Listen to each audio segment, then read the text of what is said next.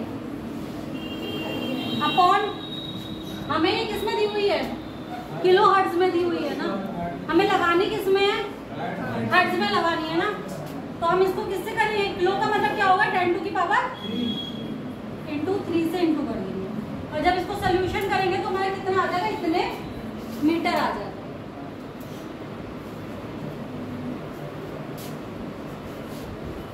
लिख लिया, समझ में आया?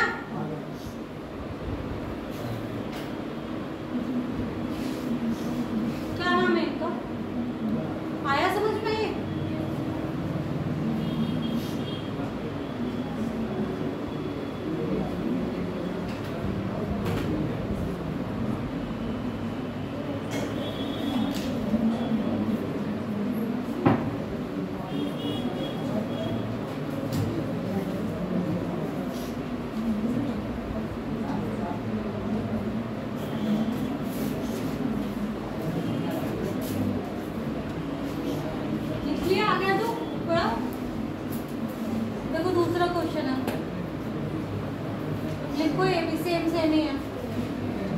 वेवलेंथ दी हुई है हमें किसकी, वायलेट कलर की, उसके बाद हमें वेवलेंथ किसकी दी हुई है, रेड कलर की। हमसे क्या पूछा है, वेवलेंथ पूछी है इन द फॉर्म ऑफ, मतलब पूछा गया हमसे एक्चुअल फ्रीक्वेंसी पूछी है। अब देखो इसका फॉर्मूला तो पहले लगाएंगे, frequency is equal to speed of light upon wavelength, mu is equal to C upon lambda लगा दिया। तो जब हम फ्रीक्वेंसी निकालेंगे वॉयलेट के लिए तो हम क्या करेंगे, यहाँ पे लैम्डा किसका लगाएंगे, वॉयलेट वाली रेस का लगाएंगे। जब हमें रेड का निकालना है तो यहाँ पे रेड का लगाएंगे, दोनों को कैलकुलेट कर लेंगे, इनका क्या आ जाएगा, फाइनल आंसर आ जाएगा। ठीक है, अब कल तक मैंने जो पढ़ाया था उसमें से कुछ पॉइंट पूछो तुम लोगों से। E अपॉन एम की वैल्यू कैथोड के लिए फिक्स होगी या नहीं होगी, कितनी होती है, कितनी होती है, 1.7 इंटू 10 टू की पावर 7.5 कुछ करके है ना, कितना था 1.75 आगे 10 टू की पावर कितनी, कॉपी में लिख नहीं रहे हो क्या, 11 तो नहीं थी, कुछ और 8 के फॉर्म में थी शायद ना, 11 ही है।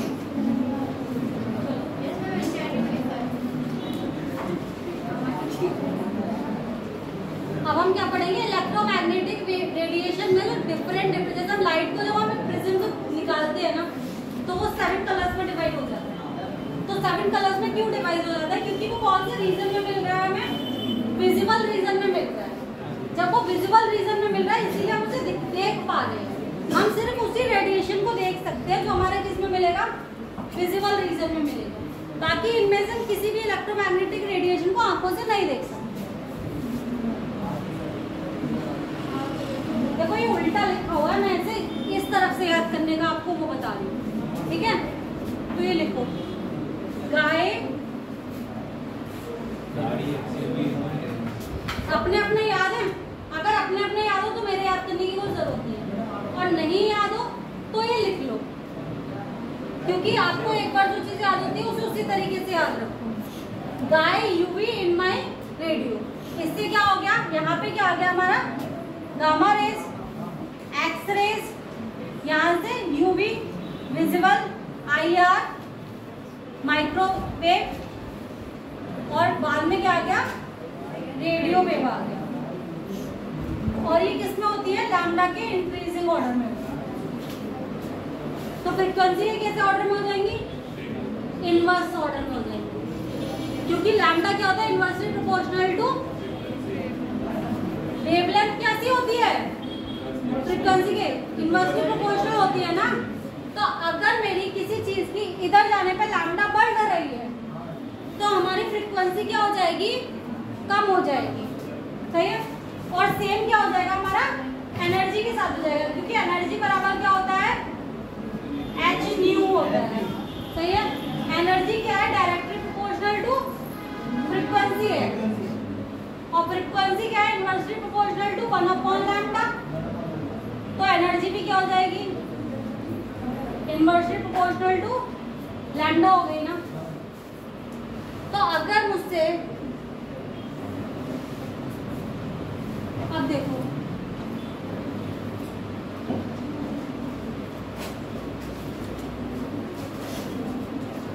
अब इनके लिख लो, हम लोगों को क्या लिखनी है, इनकी लैम्डा कितनी कितनी होती है, क्या कितनी कितनी होती है, लैम्डा कितनी कितनी है। लैम्डा की वैल्यू लिख लो सब रीजन, ये बना लो। ये पूरा इलेक्ट्रोमैग्नेटिक वेव का स्पेक्ट्रम कहलाता है। क्या कहलाता है ये, spectrum of the electromagnetic wave. इसमें सबसे पहले हमने रेडियो वेव लिख रखी है। सही है, इसकी क्या है, इसके बाद बोलो रेडियो वेव, फिर माइक्रोवेव, फिर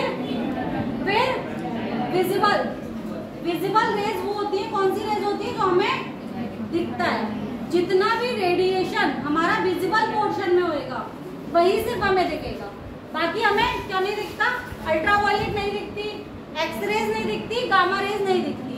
इन सब माइक्रोवेव्स के अपने अपने यूज है। जैसे एक्सरेज का यूज हम किसमें करते हैं, जो एक्सरा निकालते हैं हम लोग ना हड्डियों का, वो किससे निकलता है, एक्सरेज से निकलता है। ऐसे ही माइक्रोवेव्स का यूज हम कहाँ करते हैं, जो खाना गर्म करने की मशीन आती है ना, माइक्रोवेव, पिज्जा बनाना या कुछ भी करना, उसको मेनली वो हीटिंग, उसको माइक्रोवेव चीज आती है, जिससे क्या होती है, उसमें हीट जनरेट हो जाती है, वो गर्म हो जाता है। समझे, वो क्या आ गया हमारा रेडियो वेव्स का यूज कहाँ पे करते हैं हम लोग, संचार के माध्यम में। हमारे जो मोबाइल फोन चल रहे हैं वो सब हमारे, और टीवी चल रही है, ये सब चीजें किससे चल रही है, हमारी रेडियो वेव से। इंफ्रारेड का यूज, आईआर का यूज जैसे हम स्पेक्ट्रोस्कोपी में करते हैं, आईआर स्पेक्ट्रोस्कोपी कहलाती है ना, जिसमें क्या कहते हैं हम लोग, आगे जब पढ़ोगे किसी भी मॉलिक्यूल्स की जांचें करने के लिए हमें क्या बताते हैं कि कौन सा फंक्शनल ग्रुप इसमें ऐड है, उसमें हम किसकी कर लेंगे, आईआर का यूज कर लेंगे। अल्ट्रावायलेट, सॉरी गामा रेज का यूज एंटी कैंसर के, जो कीमोथेरेपी वगैरह करते हैं ना, उसमें करते हैं। अब इनके वो लिखो लैम्डा कितने कितने हैं। जो रेडियो वेव्स पाई जाती है वो कितनी में पाई जाती है, 10⁸ से 1 मीटर के बीच में पाई जाती है। क्या वेवलेंथ, वेवलेंथ कितनी होती है इसकी, 10⁸ से लेके, यहाँ पे मुझे लग रहा है कुछ मिसिंग है, ये तो नहीं होगी, एक सेकेंड में चेक कर लीजिए।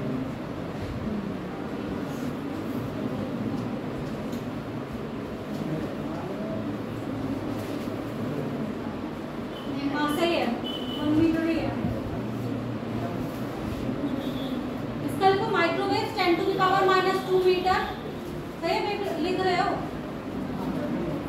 लिखा हुआ है तो सही है। अब ऑर्डर ऑफ द वेवलेंथ क्या होगा हमारा, ऑर्डर ऑफ वेवलेंथ में सबसे ज्यादा अगर हमें लिखने को आ जाए, मतलब मुझे 4 वेव्स दी हुई है, सही है, और उनका वेवलेंथ का ऑर्डर लिखने में आ जाए, तो हमको क्या याद होनी चाहिए कि जब जो भी तुमने न्यूमेरिक याद किया उसमें किधर से किधर को रेडियो वेव्स याद होगी, तो इसलिए इन्हें क्रम से याद कर लेना। ऐसा मत करना कि कोई भी रैंडम ऑर्डर में याद करो, इनको क्या करना है, या तो लेफ्ट टू राइट याद करना या राइट टू लेफ्ट याद रखना, जिससे कि तुम डिफरेंशिएट कर पाओ, क्या कर पाओ, डिफरेंशिएट कर पाओ। अब जब हम लोग लाइट वेव्स को पढ़ते हैं, जो विजिबल वाली होती है, उसमें जो हमारा, जब हम किसी भी लाइट वेव को हम किससे निकालते हैं, प्रिज्म से निकालते हैं ना, वो 7 कलर्स में डिवाइड हो जाता है, तो वो क्या बनाता है, विविड्योर बना लेता है, जिसमें बी का मतलब क्या है, वॉयलेट कलर देता है। सबसे ऊपर क्या रहता है, वॉयलेट कलर, फिर इंडिगो, फिर ब्लू, फिर ग्रीन, फिर येलो, ऑरेंज एंड रेड। जब हम इधर से इधर को जा रहे हैं तो हमारी क्या कर रही है, वेवलेंथ क्या हो रही है, इंक्रीज हो रही है। क्या हो रही है, वेवलेंथ इंक्रीज हो रही है। वेवलेंथ इंक्रीज हो रही है तो फ्रीक्वेंसी कैसी होगी, डिक्रीज होगी, और एनर्जी कैसी होगी, बेटा एनर्जी भी तो डिक्रीज होगी ना। E बराबर एच न्यू होता है ना, तो E तो डायरेक्टली प्रोपोर्शनल टू फ्रीक्वेंसी है तुम्हारी, और frequency inversely proportional to wavelength है, सही है। तो हमारी E की वैल्यू भी क्या हो जाएगी, डिक्रीज हो जाएगी, समझ में आया? समझ में आया? अगर मैं पूछूं तुम लोगों से कि मान लो तुम्हें 3 कलर दिए हुए हैं, एक ग्रीन, ऑरेंज एंड ब्लू। अब तुम्हें इसको एनर्जी के इंक्रीजिंग ऑर्डर में बताना है मुझे, एनर्जी के इंक्रीजिंग ऑर्डर में। तो बताओ एनर्जी का इंक्रीजिंग ऑर्डर इनके लिए क्या होगा? पहले कौन सा कलर आएगा, दूसरा कौन सा कलर आएगा?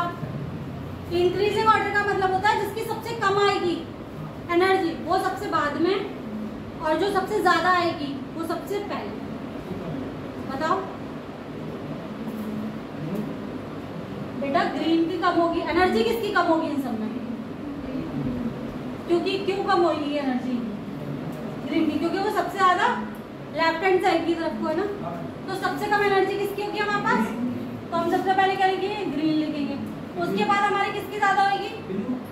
बेटा सबसे कम एनर्जी तो ब्लू की होगी ना, क्योंकि ब्लू तो सबसे नहीं, सॉरी, ब्लू की तो सबसे ज्यादा होगी। सबसे कम किसकी होगी इनकी? ऑरेंज की होगी ना। सबसे कम एनर्जी किसकी होगी? इधर को जाने पर एनर्जी डिक्रीज कर रही है विवी की ओर में, सही है। और हमने लिए कौन कौन से बेटा?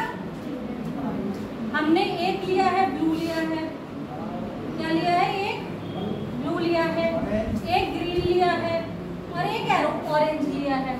हमें कैसे लगाना था? इंक्रीजिंग ऑर्डर में लगाना था। इंक्रीजिंग का मतलब है सबसे पहले सबसे कम वाला लगाएंगे। तो सबसे कम वाला कौन सा होगा? ऑरेंज होएगा। उसके बाद क्या होएगा हमारा? ग्रीन होगा। उसके बाद हमारा क्या होगा? ब्लू। आया समझ में? प्रिया आया?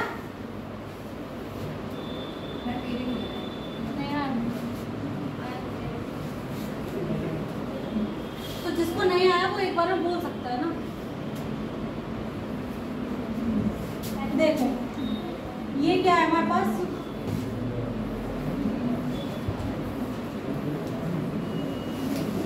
जब हम इधर से इधर को जा रहे हैं, ये पहले तो हमें कहाँ मिलती है?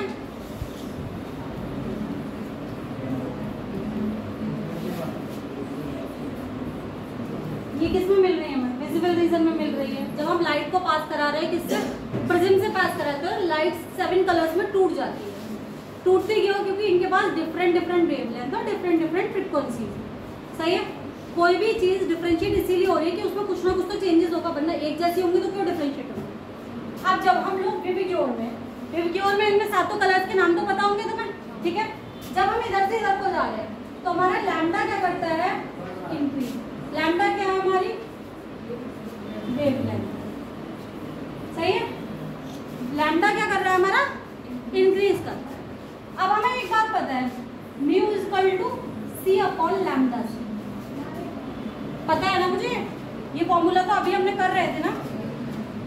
Mu is equal to C upon lambda से। सी तो हमारा कांस्टेंट है, सी तो कांस्टेंट है, तो म्यू किसकी इनवर्सली प्रोपोर्शनल हो जाएगा? इनवर्सली प्रोपोर्शनल का मतलब होता है अगर मेरे पास कोई चीज ज्यादा है तो वो दूसरी चीज जो उसकी इनवर्सली प्रोपोर्शनल होगी वो क्या होगी? कम होगी। अगर मेरे पास फ्रीक्वेंसी की वैल्यू ज्यादा है तो मेरे पास वेवलेंथ की वैल्यू कैसी होगी? कम होगी। अगर मेरी इस साइड में जाने पर ये बढ़ रहा है, क्या बढ़ रहा है? वेवलेंथ बढ़ रही है, तो फ्रीक्वेंसी कैसी होगी यहाँ पे? समझ में आ गया इतना? सही है। अब दूसरा एक फॉर्मूला में पता है, E बराबर h न्यू होता है। अब न्यू की जगह पे हम क्या रख सकते हैं? ये रख सकते हैं, क्या रख सकते हैं? C अपॉन E बराबर HC अपॉन लैम्डा भी तो रख सकते हैं ना। तो एनर्जी भी क्या हो गई यहाँ से? क्योंकि देखो C क्या है हमारा? प्लांक कांस्टेंट है। ये क्या है? लाइट की स्पीड है, दोनों कांस्टेंट है। तो इन दोनों में भी कैसा रिलेशनशिप आ गया? इनवर्स का प्रोपोर्शनल का आ गया ना। इनवर्सली प्रोपोर्शनल हो गया ना दोनों। तो E इनवर्सली प्रोपोर्शनल किसके आ गया? वेवलेंथ के आ गया। अगर अब मेरी इधर पे जाने पे वेवलेंथ बढ़ रही थी, समझो अगर इधर जाने पे मेरी क्या बढ़ रही है, वेवलेंथ बढ़ रही है, तो मेरी एनर्जी कैसी हो जाएगी, एनर्जी कम हो जाएगी, एनर्जी हो गई मेरी कम। अब देखो, अब मैंने तुमसे क्वेश्चन क्या किया था, जैसे मैंने बेबीक्योर लिखा,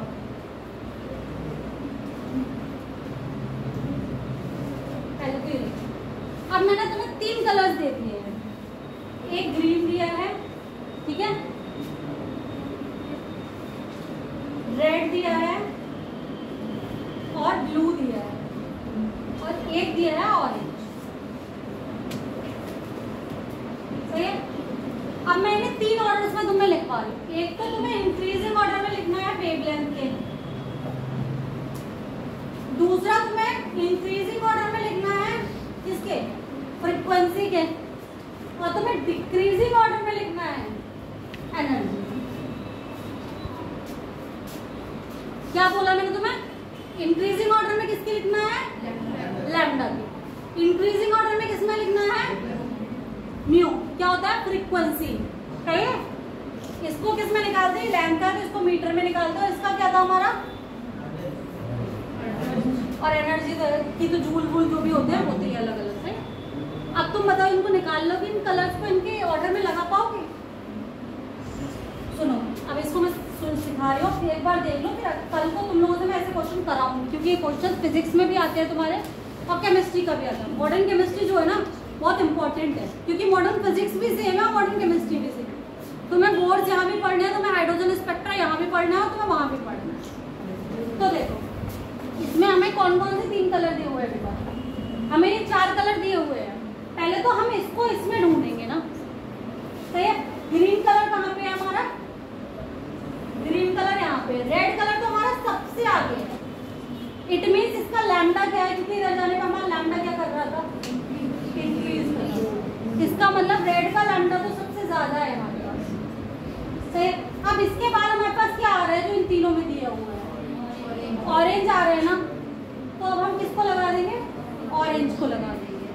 फिर इसके बाद हमारे पास क्या आ रहा है, तो हम किसको लगा देंगे, और ये क्या होता है, फिर उसके बाद क्या है हमारे पास, यहाँ पे हमने क्या लगा दिया।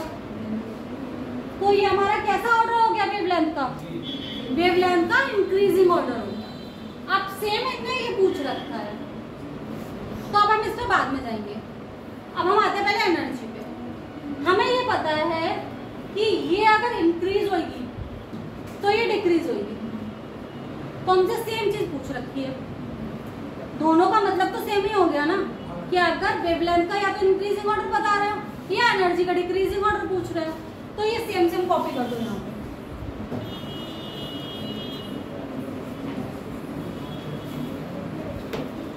आ गया समझ में। इसका इनवर्स कैसा हो जाएगा, अब फ्रीक्वेंसी अगर मुझे सबसे ज्यादा पूछनी है, तो फ्रीक्वेंसी इस साइड में बढ़ रही थी, समझे, फ्रीक्वेंसी इस साइड में बढ़ रही थी। तो सबसे पहले क्या आ रहा है हमारे पास, सबसे ज्यादा किसकी फ्रीक्वेंसी होगी हमारे पास, तो ब्लू यहाँ पे लिखो, उसके बाद फिर ग्रीन यहाँ पे लिखो, फिर ऑरेंज, और देन रेड। ये आ गया समझ में, अब हो गया फाइनल। अब तो किसी कोई प्रॉब्लम नहीं रही इसमें, ठीक है। आया सबको समझ में, खत्म करें क्लास।